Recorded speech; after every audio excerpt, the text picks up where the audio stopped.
Tiga bakal capres, Prabowo Subianto dan Anies Baswedan hingga kini belum menentukan bakal cawapres dan juga Ganjar Pranowo. Koalisi parpol pun diprediksi masih cair hingga jelang pendaftaran bakal capres dan cawapres. Ganjar Pranowo, Prabowo Subianto, dan Anies Baswedan masih belum membuka kejutan bakal cawapres yang akan mendampingi mereka di Pilpres 2024. Ganjar Pranowo menyebut koalisi parpol pendukung, termasuk Joko Widodo, akan berdiskusi soal bakal cawapres. Ganjar mengaku dirinya juga ikut terlibat dalam proses akhir penentuan bakal cawapres. Ya, sementara ini kerjasama antar partai-partai yang kita bukakan ruang lebih dulu. Maka kemudian ketika kerjasama antar partai sudah selesai, bisa lebih cepat, maka kita akan bicara kandidat-kandidat cawapres saya yang sudah dipersiapkan.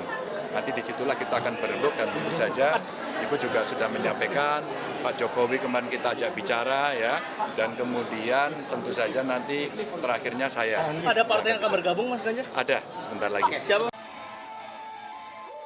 Tidak hanya berupaya merangkul parpol sebanyak-banyaknya untuk memperkuat dukungan, Ganjar Pranowo juga menggait influencer untuk menjangkau milenial. Bakal capres Prabowo Subianto juga tak kunjung menentukan bakal cawapresnya. PKB sebagai mitra koalisi Partai Gerindra mendorong Prabowo bisa mengumumkan bakal cawapresnya di akhir Juni. Pengumuman capres-cawapres kita tunggu momentum yang tepat.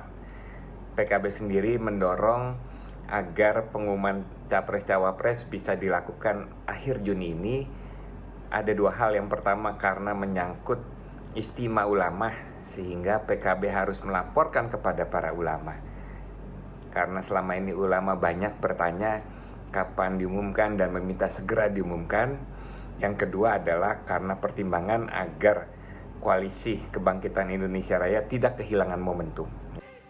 Anies Baswedan juga belum umumkan bakal cawapresnya dan sempat membuat koalisi pengusungnya memanas saat Partai Demokrat meminta Anies segera mengumumkan bakal cawapres.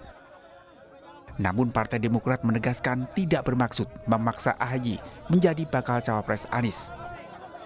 Kami minta untuk segera diputuskan, bukan memaksa-maksa harus kemudian Mas AHY, bukan dalam konteks itu. Konteksnya adalah kalau melihat hasil survei, ini banyak masyarakat yang masih ragu, Mas Anies ini maju atau tidak gitu kan, belum deklarasi bersama gitu. Dan kalau kemudian terlalu mepet nanti di akhir, itu kan hanya punya 75 hari untuk berkampanye. Sedangkan partai-partai lain kan, koalisi lain kan juga sudah ada yang mulai berkeliling kemana-mana. Dan koalisi partai politik masih sangat cair, termasuk untuk menentukan bakal cawapres ideal yang bisa membawa kemenangan di Pilpres 2024. Tim Liputan Kompas TV.